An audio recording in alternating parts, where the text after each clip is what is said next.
Assalamualaikum warahmatullahi wabarakatuh.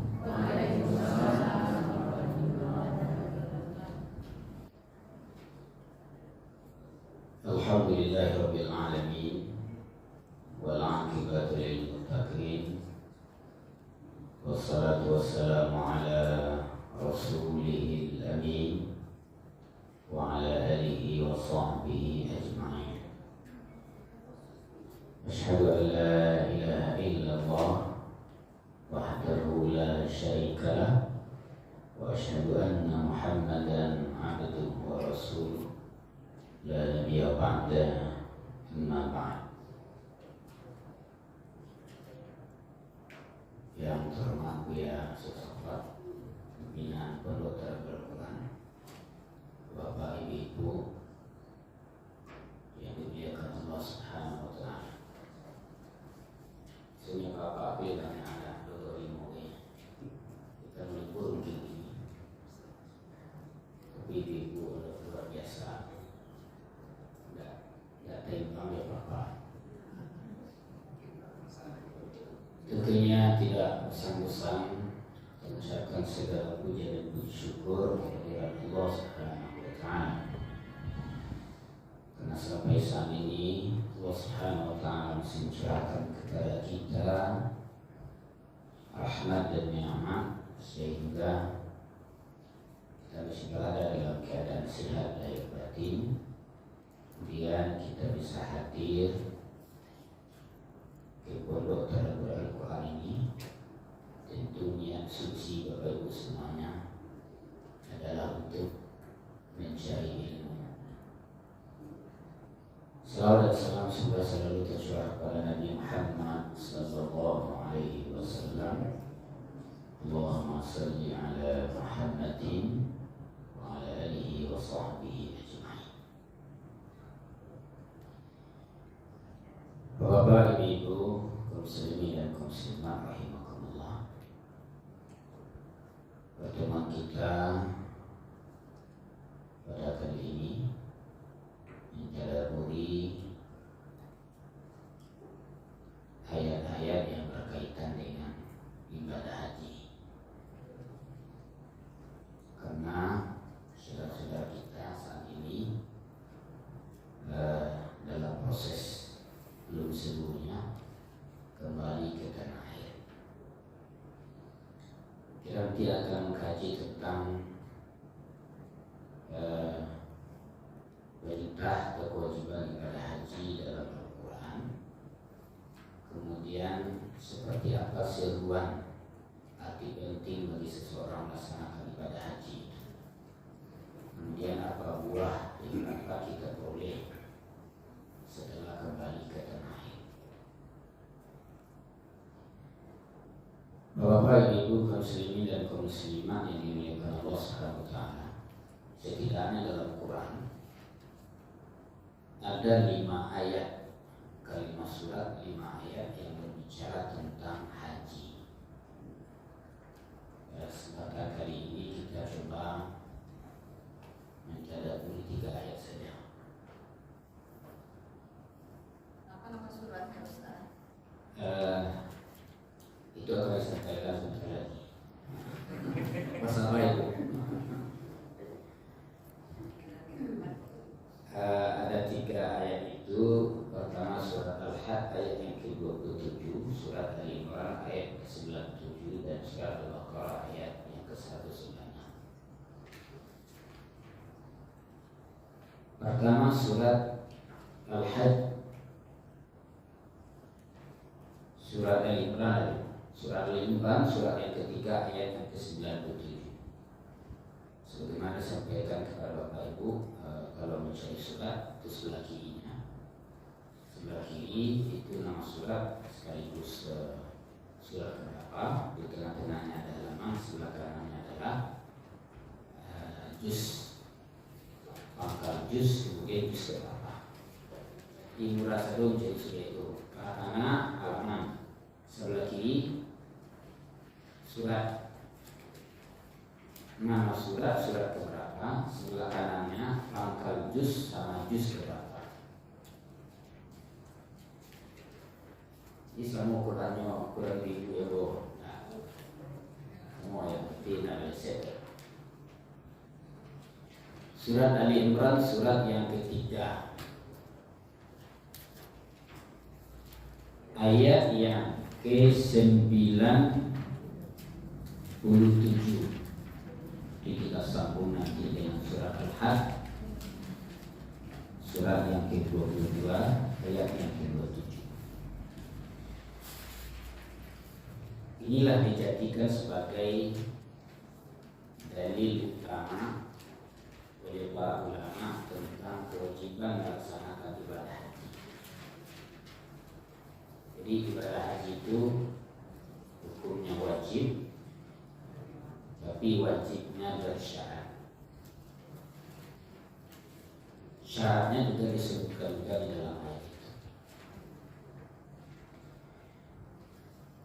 A'udzubillahi minasyaitonirrajim.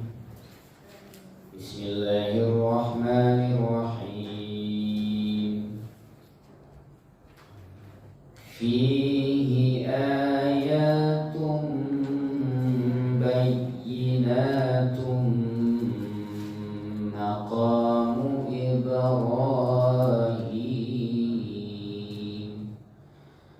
wa man dakhalahu kana amina walillahi 'alan nasi hajjul bait man istata'a ilaihi sabila wa man kafara fa inna Allaha ghaniyyun 'anil 'alamin. Sadaqallahul 'azim.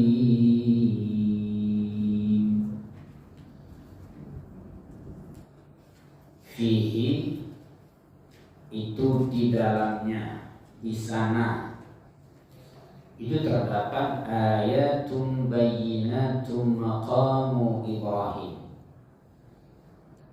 tanda-tanda yang jelas. Apa tanda-tanda yang jelas itu? Maqamu Ibrahim, maqam Ibrahim. Para ulama berbeda mana yang disebut dengan maqam Ibrahim, sampai di mana luas dari maqam Ibrahim. Tapi seluruhnya sepakat bahwa maqam Ibrahim itu adalah tempat berpijaknya Nabi Ibrahim alaihi salam ketika membangun dinding Ka'bah. Jadi telapak kaki Nabi Ibrahim itu diabadikan, membakih telapak kaki dari Ka'bah itu. Mungkin panjang, kira-kira sepanjang ukuran lah, cukup luas belah telapak kaki Nabi Ibrahim. Karena Bapak Ibu mencari itu ketika haji dan umrah, mencari ke kacau itu ke bawah, kan dari kacau ini. Itu disepakati makam Ibrahim. Tetapi makam Ibrahim itu sekarang tidak hanya wilayahnya itu bukan sekedar di sana saja. Sebab kita kalau sudah selesai melaksanakan tawaf, kita melaksanakan sholat sunnah di makam Ibrahim. Sekarang kalau kita salat di makam Ibrahim itu tidak memungkinkan, karena menghambat setiap orang-orang yang bertawaf. Makanya ada yang menyebut bahwa makam Ibrahim itu adalah sekitar perputaran di Ka'bah itu. Bahkan ada yang menyebut Masjidil Haram itu bagian dari makam Ibrahim. Sudah diperluas pada para. Kalau di zaman dulu mungkin Ibrahim itu, makam Ibrahim itu mungkin bisa salat di situ. Tapi sekarang sudah luas. Ya mungkin karena jumlah umat Islam itu semakin banyak masyarakat ibadah haji dan umrah. Wa man dakhalahu kana amina. Barang siapa yang memasukinya, memasuki Ka'bah, memasuki Masjidil Haram secara luas, kana amina,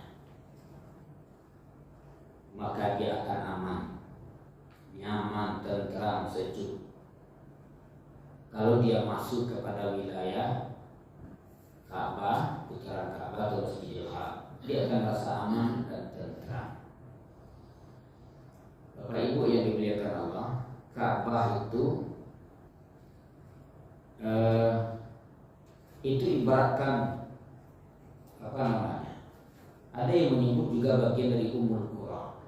Ka'bah, Makkah itu juga disebut dalam Quran Ummul Qura. Kalau ibu ini sebenarnya kan merasa tenang ketika anak-anaknya berada di sekitar ibu. Ya, ibu punya anak. Di mana kira-kiranya yang nyaman anak ini? Kalau nyodor ke ibu, ya. Kok nampak ibu dinya lah tu, dia cuma main. Tapi kalau tak ada nampak ibu dinya, aku nangis sekali tu. Saya lihat masih ada ibu. Berarti setiap orang yang berada dalam lingkaran Ka'bah Masjidil Haram itu dijamin keamanan, ketentraman di sana. Jadi tampaknya menyenangkan, yang menyejukkan itu adalah Ka'bah atau yang lebih luas adalah Masjidil Haram. Nah, kemudian perintah Allah Subhanahu wa taala terdapat dalam penggalan pertengahan ayat ini. Walillahi 'alan nasi hajjul bait man istata'a ilaihi sabila. Ini yang kemudian kita sebut tadi, bahwa ibadah haji itu hukumnya wajib, tapi wajibnya ada syarat. Syaratnya juga disebutkan langsung di dalam ayat itu. Bapak Ibu, di mana dapat kita mengatakan bahwa ibadah haji itu hukumnya wajib di dalam ayat ini? Nah, maka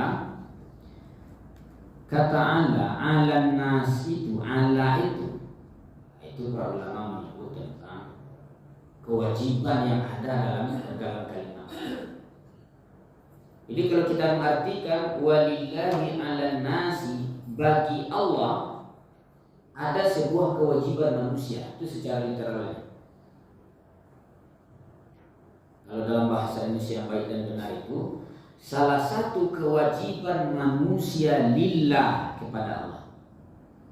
Nah, coba Bapak Ibu lihat, haji itu disebutkan lillahnya, termasuk umrahnya. Agunnya do katulillah itu Bapak Ibu, supaya kita betul-betul ke Masjidil Haram melaksanakan ibadah haji dan melaksanakan ibadah umrah itu agar ada lillah. Ada nak orang pergi ke situ bukan karena lillah, berarti ada indikasi menunjukkan bahwa orang ada pergi melaksanakan ibadah haji dan ibadah umrah itu bukan karena lillah. Ya kan? Salah satu kewajiban manusia kepada Allah adalah untuk melaksanakan hijjul bait, melaksanakan ibadah haji ke rumahnya itu. Ini kewajiban. Jadi hukumnya tidak sunat, hukumnya wajib. Wajibnya sekali, berkali-kali itu sunat. Jadi bagi seorang manusia sempurna Islamnya kalau nyolak haji. Kalau belum haji nyolai, nah berarti Islamnya belum sempurna secara utuh. Karena rukun Islam itu kan 5 apa itu? Ya kan? Pertama, mengucapkan 2 kalimat syahadat. Yang kedua, salat 5 waktu. Yang ketiga, setelah salat, aku salat dulu membayar zakat.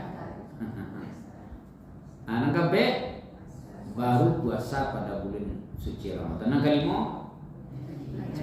baru melaksanakan ibadah haji. Pertanyaan awak kini, Bapak, kok rukun Islam itu yang kelima?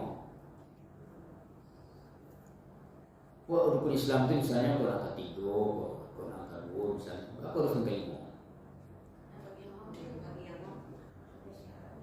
Kalau setelah mengucapkan kalimat syahadat mampunya misalnya, bagaimana? Mbak harus nak ketiga nak sampai kau ujung letaknya. Nah ini kata sementara ulama pernah baca. Mengapa rukun Islam itu dilakukan kalimat? Itu ketika rukun-rukun yang lain itu sudah sempurna lebih dahulu baru terletak ujungnya haji. Jadi nak boleh orang pergi haji kalau semayang lebih sempurna. Semayang setengah laki itu lebih haji loh. Kalau balik haji itu setengah laki semayang. Jadi mantapkan tauhidnya dulu, mengucapkan kalimat syahadat, asyhadu an la ilaha illallah wa asyhadu anna muhammadar rasulullah. Semayangnya 5 waktu, yang ditinggal-tinggal. Ada anak orang balik haji yang tinggal semayang. Oh makanya lu selesai sebenarnya leh. Jadi kalau ada orang nak kapai ke situ tu, sempurnakanlah dulu berukun tuh. Salatnya dulu elok, sempurnakan salat kita gaji petang doang sampai sesempurna. Sudah tuh zakat, jadi kita mungkin dulu main waktu akan kaji ayat-ayat tentang zakat. Zakat lo, kan umat Islam masih banyak dulu zakat ini baik. Tanya lagi ini ke Basnas Kota Padang, Basnas Provinsi. Lalu seluruhnya tersentuh orang berzakat ini. Padahal lembaga itu sangat banyak. Badan Amil Zakat, Lazis, ya kan banyak tuh. Tapi kan banyak orang yang tersentuh berzakat. Ya kan? Nah kemudian yang nomor 4 itu adalah puasa di bulan suci Ramadan. Baru ujungnya melaksanakan ibadah haji. Itu sebabnya mengapa ibadah haji itu di hari tua orang bisa. Ya, umur 50, umur 60, bahkan ada yang 72 baru bisa haji. Akhir dari riwayat Rasulullah pun demikian Bapak. Nabi Muhammad itu berapa kali haji? Sekali. Itu disebut haji wada. Di penghujung kehidupan beliau.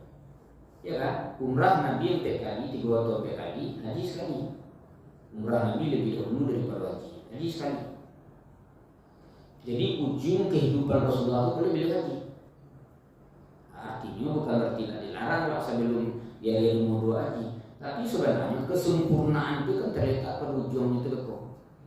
Sudah sempurna seluruh rukun, baru ujung. Kalau gini awak menunggu ibadah haji itu kan sampai 20 tahun, sampai 20 tahun. Ya kan? Dia harus niat gitu. Karena ini adalah sebuah kewajiban. Banyak orang yang mampu belum sampai ke sana, tapi ada orang yang tidak mampu. Dalam segi materi kita lihat banyak yang sampai ke sana. Tujuannya adalah niat dan asal kita yang kuat. Nah kemudian Bapak Ibu yang dimuliakan Allah, setelah Allah menjelaskan bahwa ibadah haji itu adalah sebuah kewajiban dikerjakannya itu karena Allah. Walillahi 'alan nasi hijjul bait. Salah satu kewajiban manusia kepada Allah adalah melaksanakan ibadah haji ke rumahnya, baru disabuhin man istata'a ilaihi sabila. Bagi siapa saja yang istata'a bagi orang-orang yang dimampukan oleh Allah melakukan perjalanan ke sana. Istata'a ini kan banyak sekali pendapat para ulama apa yang dimaksud dengan istata'a. Jadi ini melaksanakan ibadah haji sebuah kewajiban, tapi harus istata'a, mampu. Mampu itu antara lain pertama adalah sehat dari segi jasmani dan rohani. Aku haji, umrah dan sampai bapak ibu sakit diperiksa kesehatannya dulu. Ya kan? Kalau seandainya sakitnya akhir turun di situ, nah jadinya beribadah. Sedangkan orang sehat sakit di sini. Aku lagi orang sakit itu terlalu sakit di bosinannya, sehat sakit. Oleh karena itu dipastikan jasmaninya sehat, maka dia mampu. Ya kan? Sehat secara jasmani. Bukan cacat jasmani. Disabit sehat. Kalau cacat jasmaninya, kok untung tangannya boleh tak pergi. Kok celek matanya boleh tak pergi. Kok celek telinganya sebelah Boleh nak pergi haji? Boleh. Nak potong kakinya? Boleh. Karena bukan berarti cacat jasmani, sehat jasmani. Itu harus dibedakan dulu. Ya kan? Kemudian rohani. Apa yang dimaksud sehat rohani? Hah? Ini nak gilo je. Kalau gilo kalau kayak cik. Makanya ada boleh orang stres berat, orang-orang nak sehat rohani itu, ya kan? Ada baik karena baik di situ.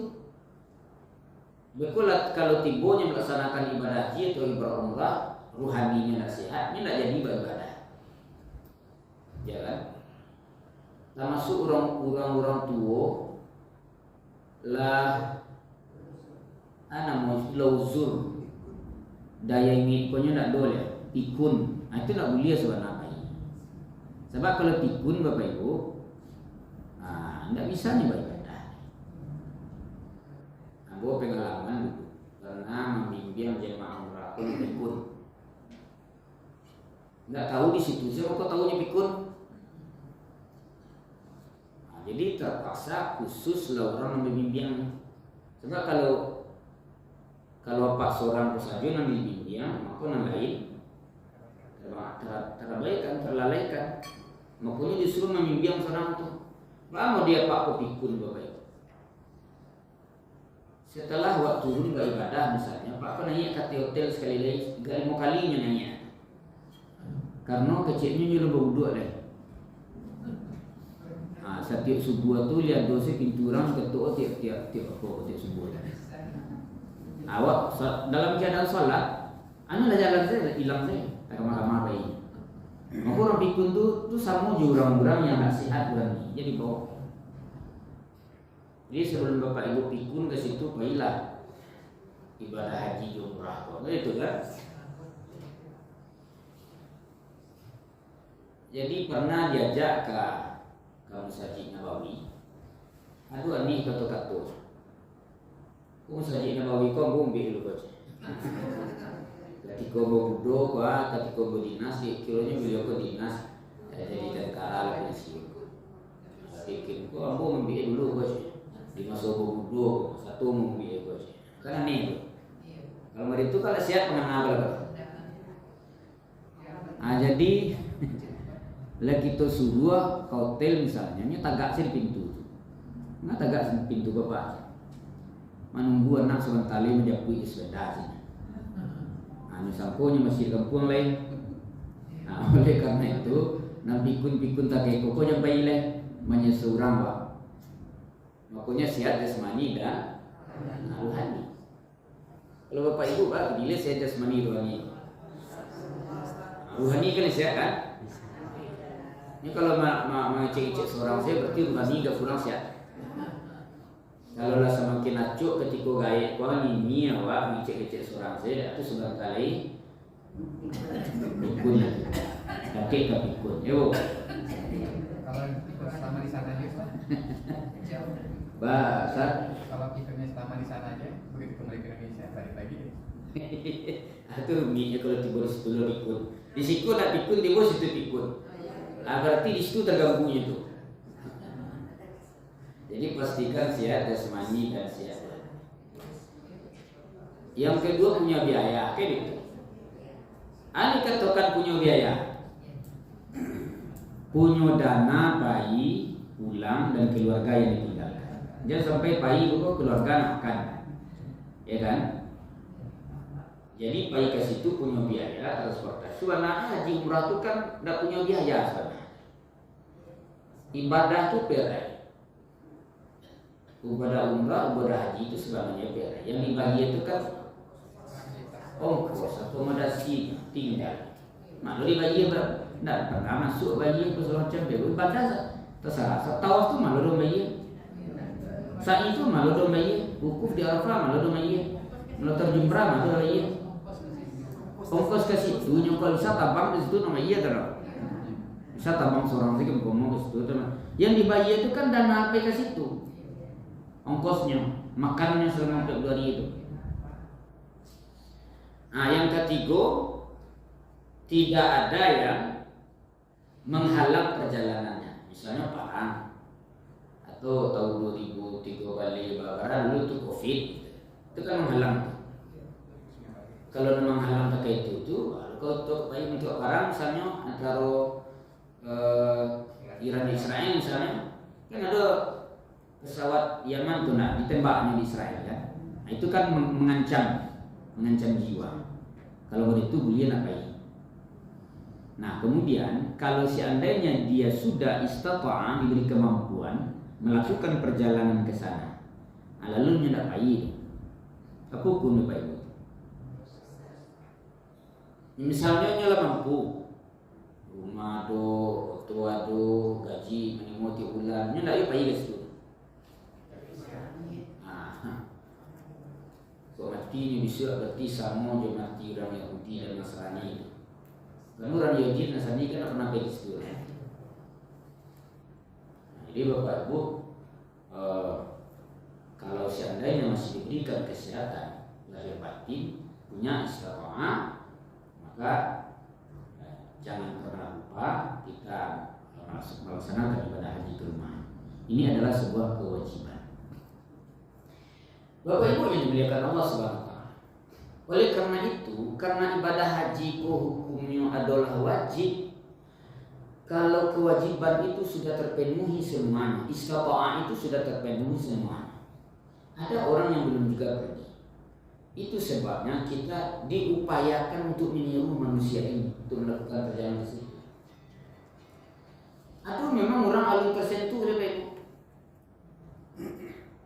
Oleh karena itu kita buka ayat meniru manusia Bapak Ibu untuk melaksanakan haji.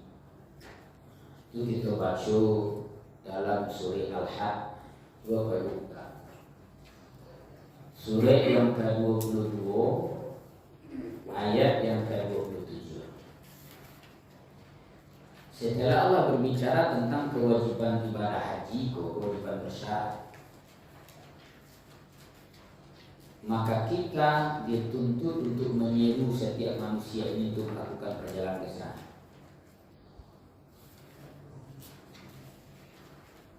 A'udzubillahi minasyaitonir rajim.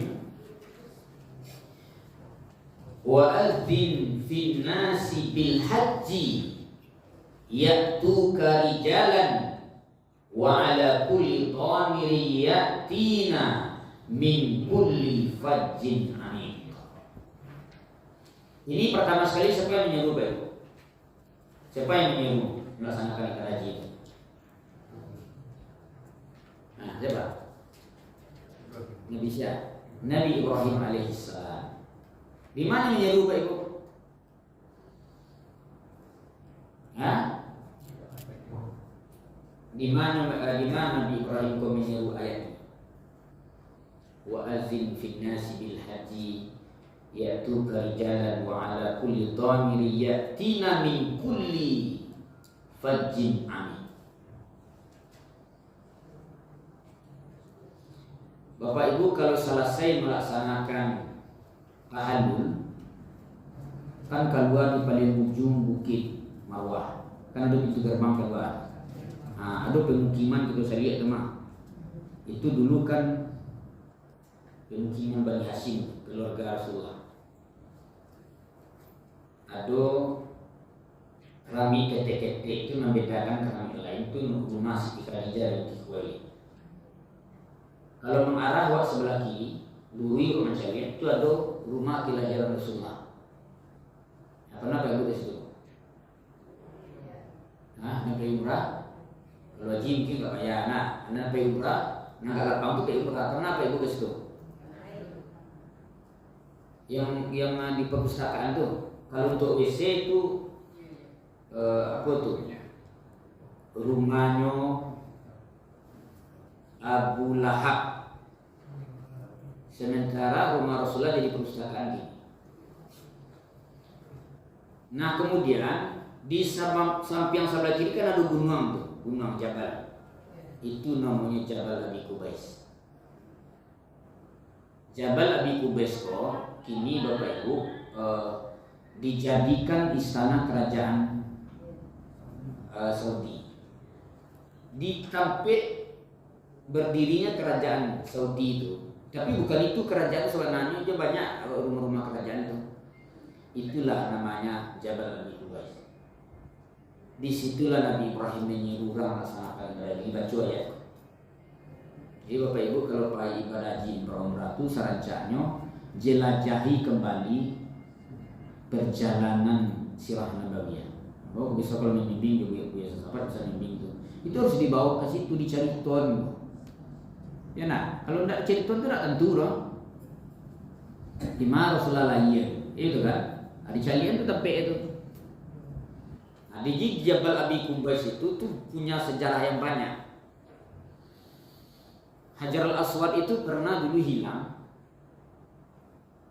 Itu ditemukan di Jabal Abi Qubais.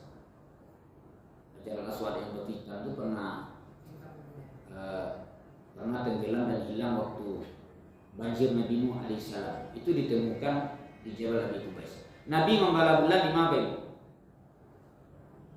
Salah satu mukjizat Rasulullah kan untuk membuktikan kerasulan beliau diminta oleh masyarakat Arab. Bela bulan dengan jari telunjuk. Jadi bulan itu pernah terbelah.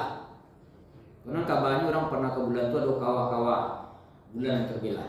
Dimasukkan ke selalu kanan ke belah kiri kan.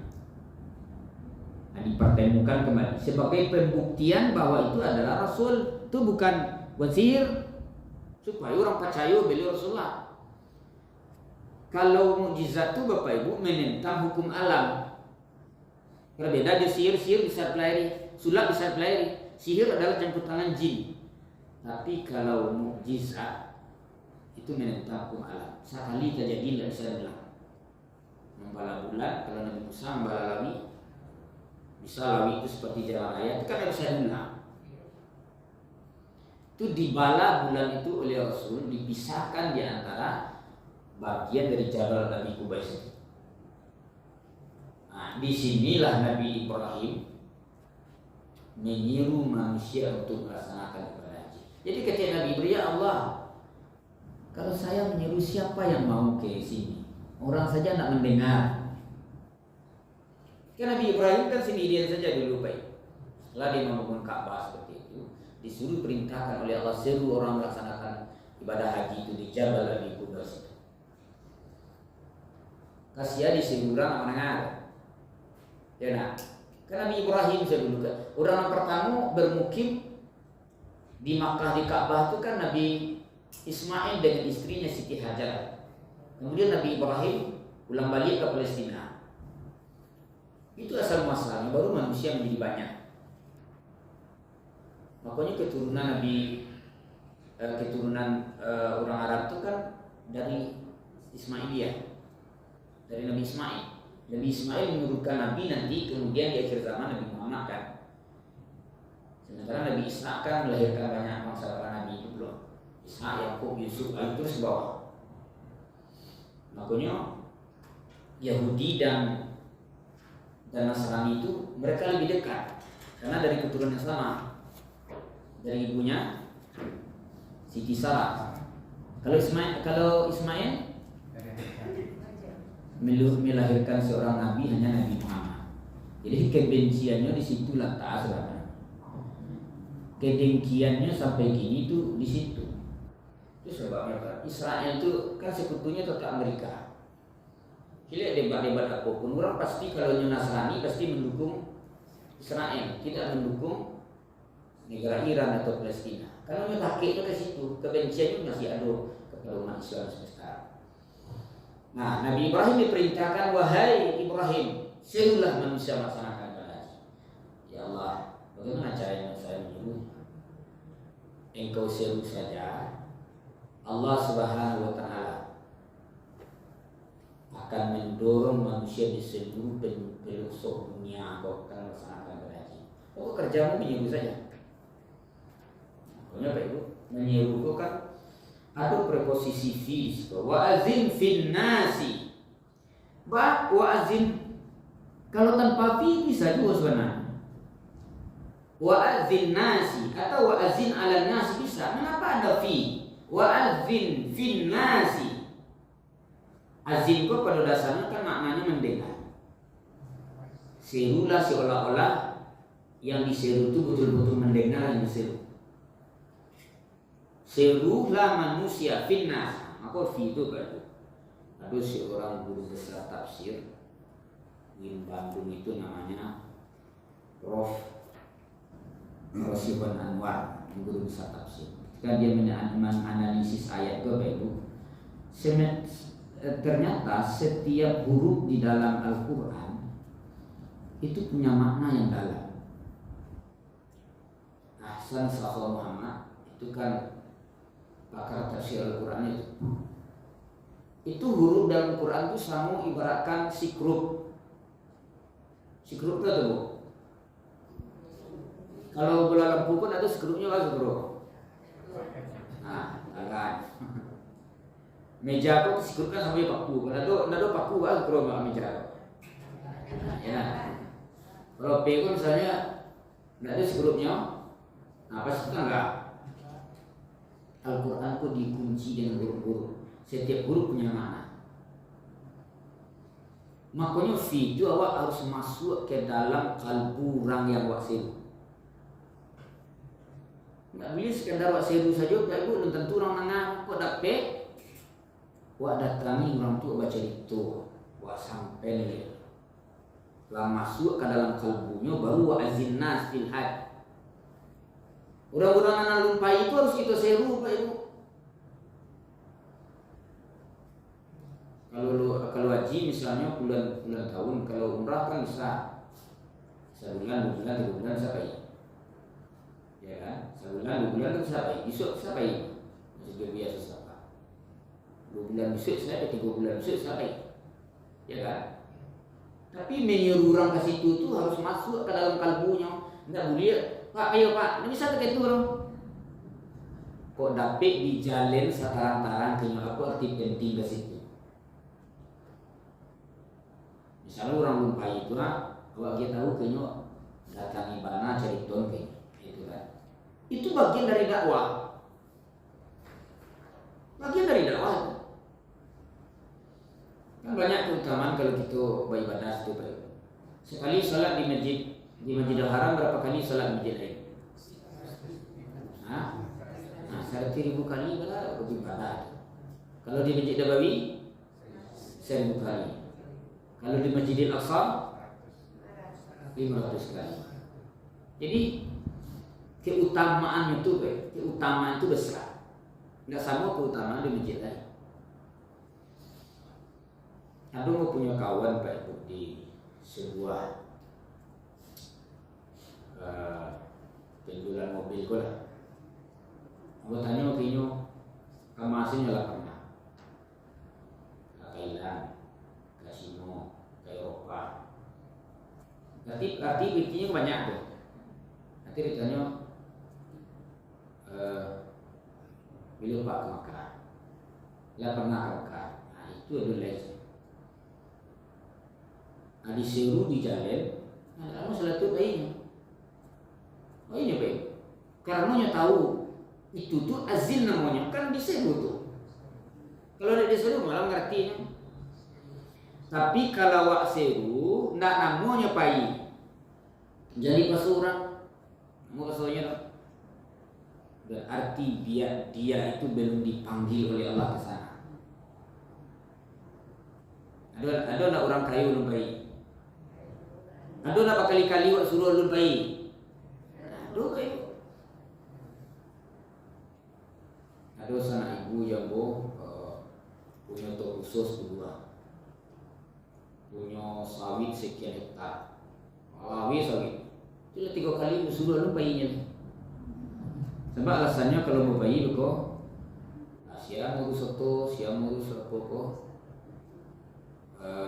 Sawit itu aja, ya kan? Anak lama setelah itu sakit jantung, dirawat di harinya meninggal. Harta kekayaan yang dia istri itu menikah dengan 2 anak 2 tukang sawit itu menikah itu. Habis kekayaan untuk bini, kalau tidak bisa dibawa kekayaan ke keluarga sendiri, kayanya sih, kekeluargaan. Kayak kapan tiga lain yang dibawa jadi suruh bayi nak muat. Artinya orang kalau lagi seru nak namanya bayi itu bukan tugas awal. Allah tidak beri kepada dia hidayah. Tapi kalau diserunya bayinya Allah mampukannya. Ya betul Bu. Ada nak orang-orang Masjid di sana? Banyak pengalaman. Ya kan? Tukang sayur, tukang gosok, pembantu. Habis bisa itu. Karena nyolah terseru, latadana di lubang telingonya. Salah satu kewajibannya ke situ. Karena harinya di lubang telingonya, tarasonya terpanggil. Orang kalau taraso terpanggil Bapak Ibu, nyo sampai ke tempat itu kalau azamnya kuat. Contoh ibu-ibu gini, taraso terpanggil lah ke pondok Al-Quran. Ada ndak orang tanda terpanggil kemana? Lagi dipanggilnya namun dibawa. Aduh ibu nak dipanggil di boyo. Iyo kok kawan memanggil ibu datang kemari. Tapi najali ibu kan dipanggil diseru dulu. Bapak ibu, aduh pondok Al-Quran kita kajian tafsir, kajian tadabbur Al-Quran setiap hari Sabtu di minggu. Kalau ibu taraso dipanggil, maka ibu tiba. Kalau ibu tanya, yuk kegiatan banyak di Sabtu Minggu. Banyak orang kegiatan, sama tidak banyak kegiatan orang ibu.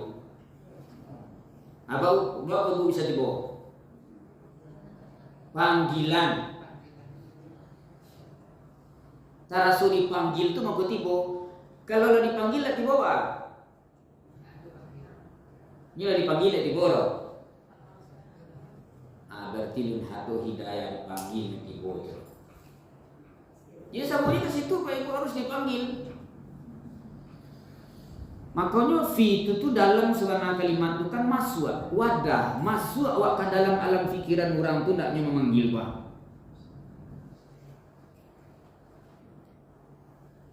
Makanya Bapak Ibu saya lihat kini kok kan ada namanya manasik. Jangan Bapak Ibu Pak sabui orang kalau misalnya ada orang ajak orang pergi umrah, pergi haji. Apiti bana. Jadi tulu ibu sabui tujuannya wa'azin finnas kan memanggil orang. Ndak piti bana terus ke. Akan dorong menyebut itu ketika itu bagian dari kan dakwah disabui. Serulah manusia sampai seru itu terdengar di lubang telinga. Ibrahim seru manusia walaupun tidak terdengar. Nanti Allah yang akan memanggil orang dari pelosok-pelosok nagari itu tiba. Coba saya lihat ini Pak. Dia pernah berhenti orang mengunjungi Masjid Al-Haram. Masjid Al-Haram itu siang malam sama mungkin di dunia Bapak Ibu tampe yang tidak pernah sepi itu di situ lah. 24 jam. Iya nak? Wah misal tawaf, saya kedua akan nyembarahi bos. Asal ngampe kecewa kosong orang tambah banyak orang. Ya kan? Tidak pernah berhenti, tidak pernah kosong.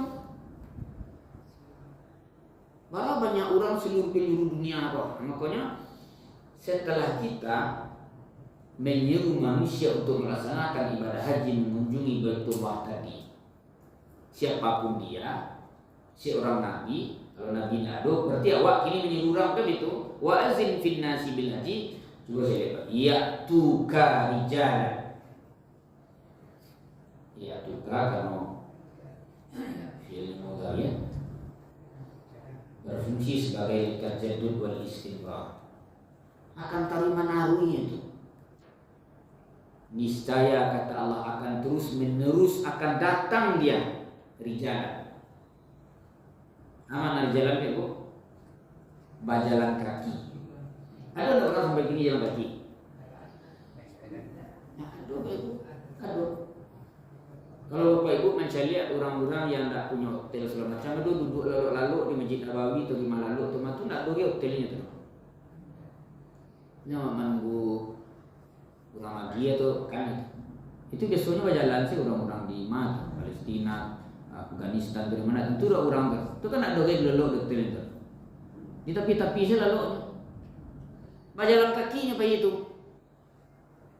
Kalau awak tu mungkin jalan kaki, no? Kalau gitu jalan kaki ke Makkah tuh ke Wayu Barat lama tiba tuh. tangga ke kiwa lu tipu. Tapi ada orang-orang spektakuler tuh yang ke sepeda gitu. Dia sepeda yang tiba ke Mekah.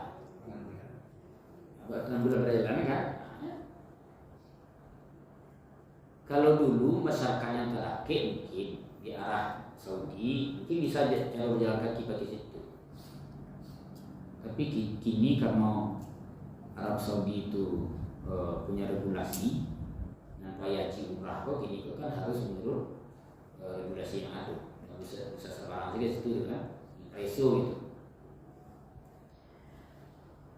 Wa ala kulli dhamirin yatina min kulli fajjin ain. Wa ala kulli dhamir, atau dia itu mengendarai setiap unta yang kurus. Nah, ini menunjukkan Bapak Ibu di unta-unta kurusnya kali. Yatina, mereka akan datang min kulli fajjin ain, dari segenap penjuru yang amin wajah Allah. Apa tu ada Bapak Ibu? Nak datang ke Makkah tu aduh nak orang dari pelosok negari itu. Nak sudi negari. Wah Sumatera Barat kau do nak orang pergi umrah pergi haji ke sudi negari itu ke ujung-ujung gunung itu nak pergi. Aduh Bapak Ibu. Maka saya lihat di Makkah tu, apa sih bahasa orang tu? Nak tentu dewa bahasa orang pun di sekian banyak bahasa sih. Itu di negara-negara Taujung tuh. Indonesia pun misalnya kan Taujung kama ke sudi negara. Datang mereka dipanggil ke rumah Allah. Kan luar biasa tuh. Mereka merasa bahwa haji adalah sebuah kewajiban. Kewajiban haji jangan dipisahkan sebagaimana kewajiban salat. Kalau salat wajib, berarti haji wajib. Kalau salat wajib, zakat wajib. Kalau salat wajib, puasa wajib. Berarti ibadah haji juga wajib. Tidak bisa dipisahkan Pak Ibu. Ya kan? Dan setiap pribadi muslim kok supaya sempurna Islamnya kok. Karena tonggaknya itu kan 5 hari. Supaya sempurna, maka dia harus mengunjungi rumah Allah. Bapak Ibu yang dimuliakan Allah, sekali lagi, kewajiban melaksanakan ibadah haji bukan kewajiban biasa, tapi kewajiban dalam syariat. Kalaulah kemampuan tak kayaknya, maka dia meninggal suatu saat sama dengan Yahudi dan Nasrani. Nah kemudian satu ayat lagi, kita buka surah Al-Baqarah ayat 196. Al-Baqarah 196. Kita akan jawab baik. Kita ambil pegalan-pegalan yang ada kaitannya dengan haji ini. 196 surah Al-Baqarah.